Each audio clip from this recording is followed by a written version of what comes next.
Aula dipenuhi dengan keheningan yang luar biasa setelah pengenalan segel penghancur gunung. Siluet putih bisa membaca tekanan dari kerumunan dan tidak menunda lebih jauh dengan penjelasannya. Setelah batuk ringan, dia mulai menjelaskan kondisi untuk mendapatkan segel. Klania telah menyiapkan daftar barang yang diinginkannya. Siapapun yang mampu menghasilkan sebagian besar bahan-bahan ini akan dapat memperoleh harta ini. Tentu saja jika nilai perdagangan tertinggi jelas tidak mencukupi, itu tidak akan diterima. Metode pelelangan terakhir adalah lelang dengan tawaran minimum 3 juta baturo. Ketika ini dikatakan, mayoritas kultivator yang hadir menjadi gelisah. Tetapi tidak ada yang mengajukan keberatan. Meskipun jumlah baturo itu adalah sebagian besar kekayaan yang dimiliki sekte kultivator menengah, itu benar-benar harga yang rendah untuk harta karun roh surgawi. Ketika pelelangan dimulai, kemungkinan besar tawaran akan mencapai beberapa kali minimum. Ketika Hani mendengar kondisi perdagangan, dia merasakan hawa dingin mengguncang hatinya saat pikiran aneh muncul di benaknya. Jika dia mengeluarkan berlian esensi iblis terakhirnya dan melelangnya, dia bisa mendapatkan sejumlah besar baturo. Namun itu tidak sebanding. Harta paling terkenal dari jalan iblis, pedang naga iblis, adalah sesuatu yang telah dia teliti sedikit. Tampaknya hanya satu dari mereka yang dapat disempurnakan, dan ini terjadi pada zaman kuno. Dikatakan bahwa beberapa kultivator iblis mampu membunuh kultivator tahap transformasi dewa dengan pedang naga iblis, dan kekuatannya tidak kalah dengan harta karun roh surgawi. Karena bilah naga iblis adalah harta ajaib, ia memiliki potensi yang sangat besar, tetapi tidak dapat disempurnakan hanya dengan 1 atau 2 berlian esensi iblis.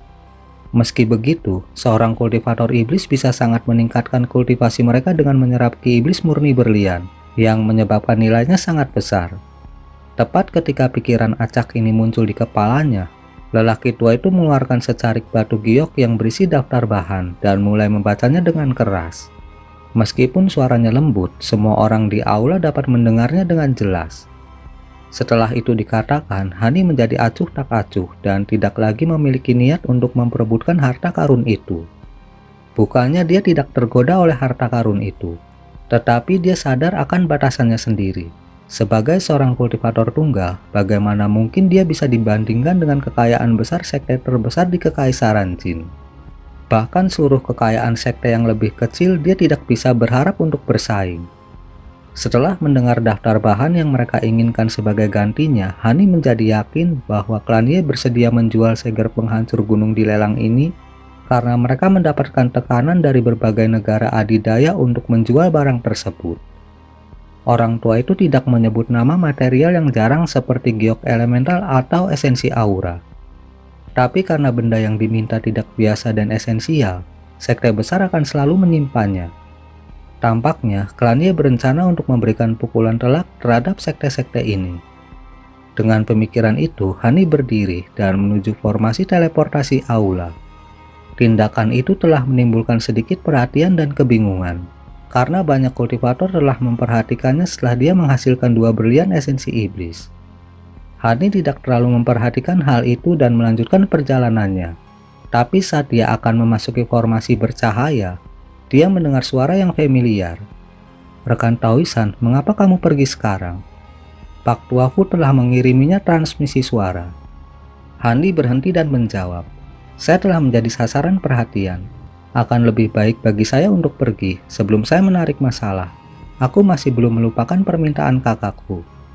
Jika Anda tidak terburu-buru, bagaimana kalau kita membicarakannya dalam beberapa tahun setelah saya selesai memperbaiki harta karun? Masalahku tidak mendesak sama sekali. Namun saudara Han telah berusaha keras untuk menyembunyikan dirimu dariku. Saya tidak memiliki petunjuk sedikit pun bahwa Anda memiliki sesuatu yang berharga seperti berlian esensi iblis. Tidak heran sekte pengayakan Yin mengejar Anda. Ngomong-ngomong, dalam waktu 4 tahun, bisakah kamu menemuiku di prefektur Cayun, Provinsi Nanjian? Pada saat itu, saya akan mengatur agar rekan Taois lainnya bertemu dengan saya di Gunung Kalajengking Kembar. Saya jamin, meskipun masalah ini membutuhkan usaha, Anda pasti akan diberi imbalan.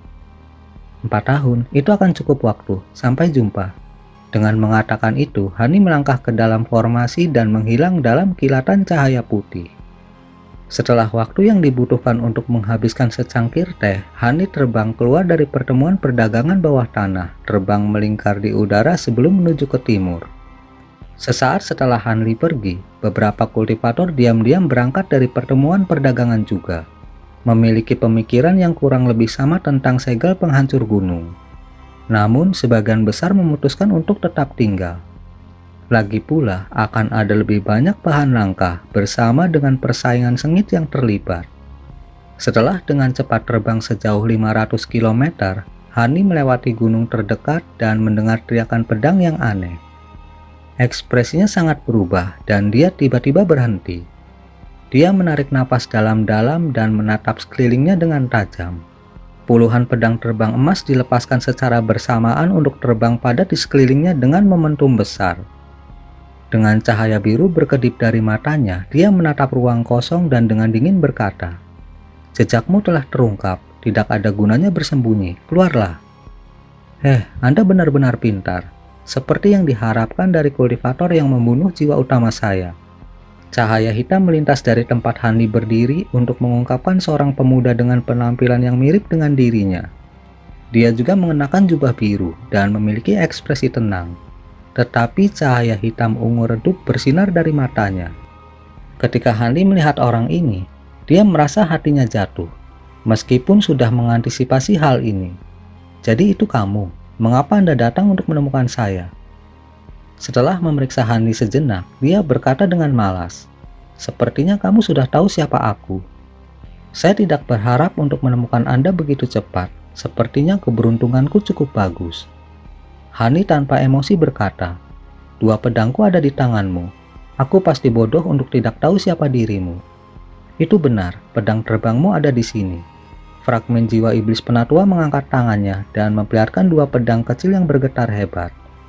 Mereka berusaha untuk kembali ke Hanli dengan sekuat tenaga, tetapi lapisan benang hitam dengan kuat menahan mereka di tempatnya. "Pedang terbangmu memiliki sedikit perasaan untuk mengambil inisiatif untuk memperingatkanmu." Ekspresi Hani berubah cemberut. Iblis penatua secara misterius tersenyum dan berkata, "Setelah dipikir-pikir, pedang ini sebenarnya disempurnakan dari bambu petir emas yang membunuh kejahatan. Pedang yang lainnya pasti sama, mengungkapkan jumlah total yang luar biasa.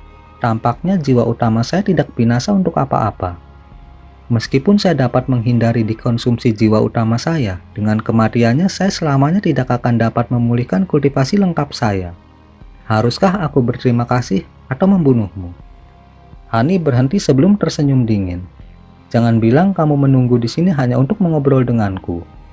Iblis penatua melihat ke bawah kedua pedang emas di tangannya dan berkata, "Terserah Anda untuk memutuskan. Selama Anda memberitahu saya bagaimana Anda bisa mendapatkan begitu banyak bambu petir emas, saya mungkin bersedia melepaskan Anda, tetapi saya mungkin juga bersedia menarik jawaban dari jiwa asli Anda." Ketika Hani mendengar itu, sikapnya tetap tidak berubah. Dia kemudian menyipitkan matanya dan dengan tegas berkata, "Berbicara tentang membunuhku dan benar-benar melakukannya adalah dua hal yang sangat berbeda. Jika saya ingat dengan benar, Anda terluka parah di selatan surgawi. Sulit dipercaya Anda telah pulih sepenuhnya dalam waktu yang begitu singkat. Aku akan membandingkan kemampuanmu dengan jiwa utamamu. Aku awalnya mengira kamu akan berbicara ketika menghadapi kematian, tapi kurasa tidak. Baiklah." Niat membunuh melonjak dari iblis penatua, dan cahaya hitam ungu di matanya bersinar. Saat Hani dan iblis penatua hendak berbenturan, ekspresi iblis tiba-tiba bergerak dan dia melirik ke belakang. Hani juga segera merasakan sesuatu dan melirik ke arah yang sama dengan alis terangkat. Segera api menyala dari kejauhan, diikuti oleh seberkas cahaya. Ketika dia melihat betapa cepatnya perjalanan itu bersama dengan suara badai yang samar, dia terkejut. Aura ganas keluar dari iblis saat dia terbang ke depan untuk memenuhi cahaya yang mendekat dengan kilatan tak menyenangkan di matanya. Dalam sekejap, garis itu menutup jarak lebih dari 10 km, memperlihatkan seorang biksu dengan rambut acak-acakan. Biksu itu memasang ekspresi tegas di wajahnya. Dengan satu tangan memegang mangkuk sedekah merah dan tangan lainnya memegang tongkat hijau sepanjang 1 meter. Ketika dia melihat keduanya, dia terkejut melihat bahwa mereka memiliki wajah yang sama. Biksu itu memandang mereka berdua dan tersenyum bertanya, "Bolehkah saya bertanya yang mana rekan Daois yang muncul dari pertemuan perdagangan?" Ekspresi Hani bergerak dan dia diam-diam meliriknya. Biksu itu memiliki kultivasi jiwa baru lahir tahap menengah dan memiliki harta karun yang tidak biasa. Jadi tidak mengherankan jika dia berani mengikutinya. Namun Hani tidak tertarik karena dia tidak tahu niatnya. Adapun iblis penatua ketika dia melihat penyusup, dia melihat ke langit dengan tangan di belakang punggungnya dan mengabaikannya. Biksu itu menjadi marah. Sejak dia memasuki tahap jiwa baru lahir dan memiliki mangkuk api darah dan tongkat naga melingkar, mereka yang memiliki kekuatan setara semuanya memperlakukannya dengan sangat sopan. Sekarang keduanya mengabaikannya. Mereka tampaknya memiliki kultivasi yang agak mirip, dan dia tidak bisa menahan ekspresi wajahnya yang tidak sedap dipandang. Lebih buruk lagi, penampilan mereka mirip. Jadi mereka tampak bersama. Jika dia melawan mereka, dia tidak bisa memprediksi hasilnya meskipun dia percaya diri. Karena itu, dia hanya bisa menahan diri dengan paksa saat dia mulai merencanakan cara terbaik untuk menjatuhkan mereka. Tapi sebelum dia bisa merencanakan sesuatu, lebih banyak cahaya bersinar dari cakrawala. 3 garis berbagai warna terbang bersama ke arah mereka. Ketika biksu melihat ini, dia tercengang. Dia baru bisa mengejar Hani setelah menggunakan kemampuan tambahan untuk meningkatkan kecepatannya. Sekarang ada 3 pihak yang tidak dikenal yang hanya selangkah di belakang. Tampaknya akan ada beberapa kesulitan untuk mengklaim harta itu untuk dirinya sendiri. Tetapi dengan pendatang baru ini, dia tidak perlu menghadapi 2 kultivator ini sendirian. Dengan pemikiran itu, biksu itu menunjukkan wajah muram dan menatap mereka dengan sinis. Seolah merasakan niat buruk biksu itu, iblis penatua tiba-tiba memusatkan pandangannya padanya dan kemudian melihat cahaya yang masuk dengan tidak sabar. Betapa merepotkan. Saya awalnya percaya Anda akan menjadi satu-satunya yang mengganggu. Saya tidak berpikir ada lebih banyak orang yang mengejar Anda. Karena itu masalahnya, mari kita mulai dengan dia. Setelah kata-kata dingin itu diucapkan, tubuh iblis penatua berkelebat dengan cahaya hitam dan bergegas menuju biksu itu. Biksu itu dalam hati berteriak ketakutan dan langsung membalik mangkuk sedekah, melepaskan awan api merah dan membentuk penghalang di sekelilingnya. Kemudian tongkat hijau tua di tangannya yang lain berubah menjadi naga banjir zamrud dan menyerbu ke depan untuk memenuhi seberkas cahaya hitam. Dengan kabut hijau yang keluar dari mulut naga banjir, ia dengan ganas menyapu iblis penatua. Tetapi sebelum serangan itu mendarat, tubuh iblis bergetar dengan cahaya dan menghilang. Mengetuk pengalamannya yang luas dalam pertempuran, biksu itu langsung mengangkat tangannya untuk membentuk gerakan mantra dan melepaskan beberapa segel mantra hijau ke penghalang api yang melindunginya. Neraka melonjak dan mulai berputar dengan momentum yang menakjubkan, berubah menjadi angin puyuh hijau merah yang mencapai ketinggian 100 meter. Masih merasa tidak nyaman, biksu itu menampar kantong penyimpanannya untuk mengambil harta pelindung lainnya. Tapi sebelum dia bisa, sebuah blip hitam melintas 10 meter darinya, diikuti oleh 2 tangan yang ditutupi cahaya hitam ungu yang terulur ke arahnya. Pada saat itu, lengan sudah pindah ke penghalang api tanpa rasa takut sedikit pun. Hati biksu itu bergetar melihat pemandangan itu, dan tanpa berpikir lagi dia berteriak, melepaskan kabut emas besar dari mulutnya. Itu dengan cepat mengembun menjadi penghalang cahaya di depannya saat tubuhnya kabur dalam upaya untuk menghindar. Sebuah ledakan samar terdengar. Seperti kertas, penghalang emas itu terbelah oleh 2 lengan iblis dan menuju ke dantian biarawan itu. Setelah menembus hingga bersih, cakarnya membelah dengan kasar, membelah tubuh biksu itu menjadi 2, memercikan darah dan darah ke udara. Sebuah jiwa baru lahir merah berteriak dan terbang dengan pedang emas berjalan lebih dari 60 meter dari tubuhnya. Sama seperti jiwa baru lahir bersinar dalam cahaya keemasan untuk melakukan gerakan instan lainnya, benang ungu tiba-tiba muncul di belakangnya, diikuti oleh sesuatu yang menembus kepalanya. Pikirannya terbakar dan dia menjerit karena semua kekuatannya melarikan diri. Tak berdaya, itu terbungkus erat oleh benang ungu dan dibawa kembali ke penghalang api merah. 3 garis cahaya kemudian tiba 1 kilometer jauhnya, dan para kultivator di dalamnya dapat dengan jelas melihat apa yang telah terjadi. Ketiganya merasa ketakutan menguasai hati mereka dan segera berbalik, terbang kembali dengan kecepatan yang lebih besar. Mereka semua adalah kultivator jiwa baru lahir awal. Meskipun mereka awalnya bersekongkol untuk bergandengan tangan, ketika mereka melihat biksu yang terkenal api jahat dibunuh dengan kejam dan jiwa baru lahirnya ditangkap, mereka segera berbalik untuk melarikan diri. Mereka sekarang tahu keserakahan mereka hanya akan mengakibatkan kejatuhan dan segera menghilang dari pandangan. Hani merasakan nafasnya menjadi dingin ketika dia melihat betapa kejamnya iblis penatua membuang biksu itu. Dia menatap api yang jauh dengan ekspresi terganggu. Tawa melengking yang aneh bergema dari kobaran api, dan kemudian kobaran api padam, memperlihatkan iblis sekali lagi. Mulut Hani berkedut ketika dia melihat ini dan dia cemberut. Iblis penatua telah mengambil bentuk setengah iblis. Meskipun penampilannya masih menyerupai manusia, dia memiliki sepasang lengan lain dan keempatnya telah berubah menjadi hitam ungu. Lidah ungu sepanjang 1 meter yang menakutkan menggantung dari mulutnya. Itu terangkat setengah dan dengan kuat memegang jiwa baru lahir biksu itu. Saat dia menatap Hani dengan tatapan tajam, Hani menyipitkan matanya dan diam-diam mengembalikannya. Raja perbedaan jiwa kemudian dengan khawatir berkata, "Anak mudahan, kamu tidak bisa berurusan dengan iblis ini lama-lama. Pameran perdagangan bawah tanah akan segera berakhir. Saya khawatir sebentar lagi akan lebih banyak lagi yang datang, dan akan sulit bagi Anda untuk membebaskan diri." Aku tahu, awalnya aku berpikir untuk membandingkan kemampuannya dengan jiwa utama. Tapi sepertinya terlalu berbahaya untuk melawannya. Ayo pergi.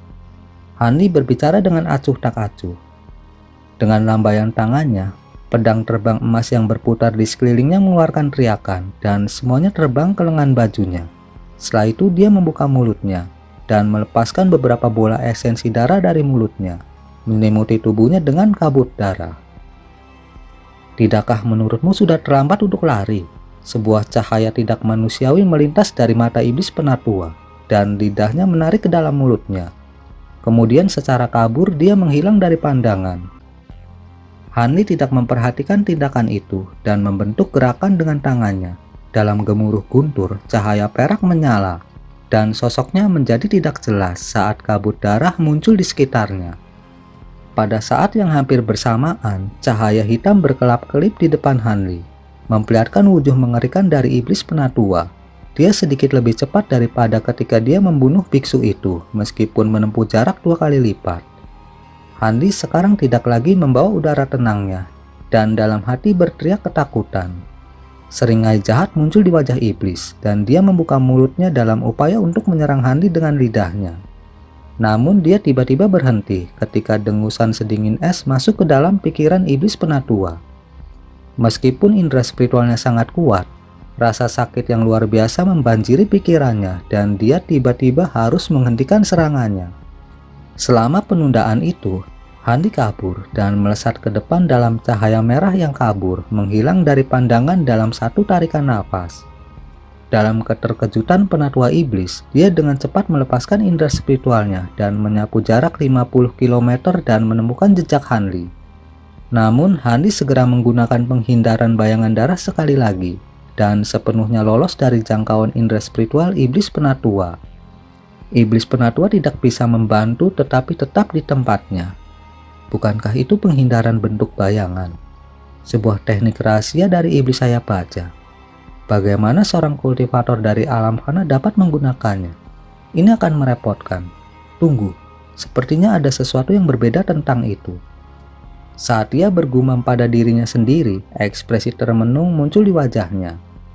Cahaya spiritual kemudian berkedip dari langit yang jauh, diikuti oleh 7 garis warna yang berbeda menuju ke arahnya. Ekspresi iblis penatua bergerak dan dia terbangun dari lamunannya. Tatapannya sengit dan dingin menyapu kelompok itu.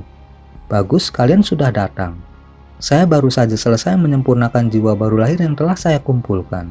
Setelah memakan kalian, lukaku akan pulih sepenuhnya dalam beberapa tahun. Dia dengan menakutkan bergumam pada dirinya sendiri.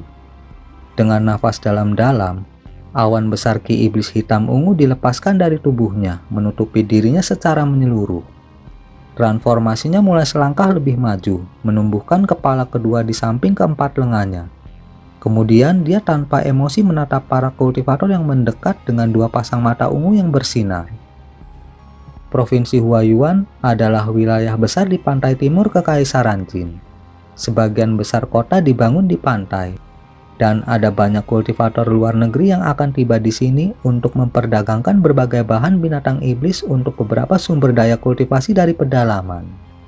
Dengan demikian, pasar provinsi makmur sepanjang tahun, dan sekte sangat kaya, menuai sejumlah besar batu roh dari tahun ke tahun. Bahkan ada beberapa pasar yang lebih kecil. Tetapi karena lokasinya yang menguntungkan, mereka juga melakukannya dengan cukup baik. Desa Kaijang adalah kota kecil di provinsi lebih dari 100 km dari pantai. Ada gunung sederhana di dekatnya yang tingginya kurang dari 1 km. Itu memiliki nadi spiritual yang lebih rendah, dan hampir tidak bisa dianggap sebagai gunung spiritual. Sementara gunung 100 bambu ini berada di bawah perhatian kekuatan yang lebih besar. Itu adalah rumah bagi sebuah sekte kecil dengan nama Sekte Jimat Surgawi. Sekte itu tampaknya memiliki tingkat rendah di dunia kultivasi. Anggotanya hanya berjumlah sedikit, hanya 100 lebih. Terlepas dari kondisi buruk Sekte Jimat Surgawi, itu memiliki sejarah yang luas dan panjang. Puluhan ribu tahun yang lalu, Taois Jimat Surgawi, pendiri sekte, telah menciptakan 3 jimat rahasia yang kekuatannya mengguncang seluruh jin besar. Dia berhasil membawa sekte tersebut setara dengan 10 sekte agung jalan benar. Meskipun tidak dikenal sebagai sekte terbesar selama masa jayanya dan tidak memiliki garis keturunan yang membentang kembali ke zaman kuno, itu memiliki puluhan ribu anggota dan merupakan sekte puncak di provinsi tersebut. Meskipun sekte Jimat Surgawi sangat berprestasi dalam ilmu jimat, teknik kultivasi mereka agak biasa. Beberapa generasi setelah kebangkitan mereka mengalami penurunan besar-besaran.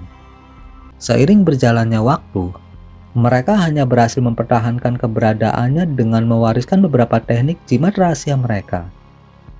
Terlepas dari beberapa kultivator lain dari sekte kecil, jarang ada kultivator tingkat tinggi yang berkunjung. Karena itu, para murid yang bertugas jaga seringkali mendapati diri mereka menganggur, dan lebih suka mengobrol satu sama lain daripada berkultivasi. Suatu hari, 2 kultivator pemurnian Qi yang bertugas jaga mendesak. Seorang murid laki-laki di akhir masa remajanya bergumam, "Senior Li, apakah pasar benar-benar akan tutup? Meskipun saya baru memasuki sekte baru-baru ini, saya masih tahu bahwa hampir setengah dari pendapatan sekte berasal dari pasar 3 esensi. Tanpa batu roh, bagaimana sekte kita bisa terus ada?" Seorang pemuda berusia pertengahan 20-an dengan perawakan montok tanpa daya berkata, "Apa yang bisa kita lakukan? Beberapa hari yang lalu, Sekte Angin Roh memberikan pemberitahuan terakhir kepada master sekte kita bahwa pasar kita akan bergabung dengan pasar mereka. Atau mereka akan menutupnya dalam 3 bulan. Mereka menggertak kita dengan kekuatan mereka." Menggabungkan pasar, kedengarannya mungkin. Murid muda itu memasang ekspresi heran. Mungkin. Saya mendengar seorang paman bela diri mengatakan bahwa setelah kita bergabung, kita tidak diizinkan untuk mengganggu bisnis apapun di sana. Sekte Angin Roh hanya akan memberi kita 1000 batu roh setiap tahun. Itu kurang dari 1/3 dari apa yang kita hasilkan saat ini. Pemuda yang lebih tua berkata dengan nada marah. Murid yang lebih muda mengedipkan mata dengan tidak percaya dan dengan bingung berkata, "Sekte Angin Roh mungkin sekte yang lebih besar. Tetapi bagaimana mungkin Gunung Kabut Emas, Lembah Matahari Terang, atau sekte kita sendiri menyetujui jumlah yang begitu kecil? Pasar 3 esensi adalah sesuatu yang telah dibuat oleh sekte kita. Jika kita bergandengan tangan, kita tidak perlu takut pada mereka." Pemuda yang lebih tua mendengus dan menjelaskan, "Jika itu hanya sekte Angin Roh, maka sekte kita tidak perlu takut. Tetapi saya mendengar bahwa sekte iblis yang memiliki andil dalam masalah ini. Sekte kelas menengah asli seperti mereka bukanlah sesuatu yang bisa ditolak oleh sekte kecil seperti kita.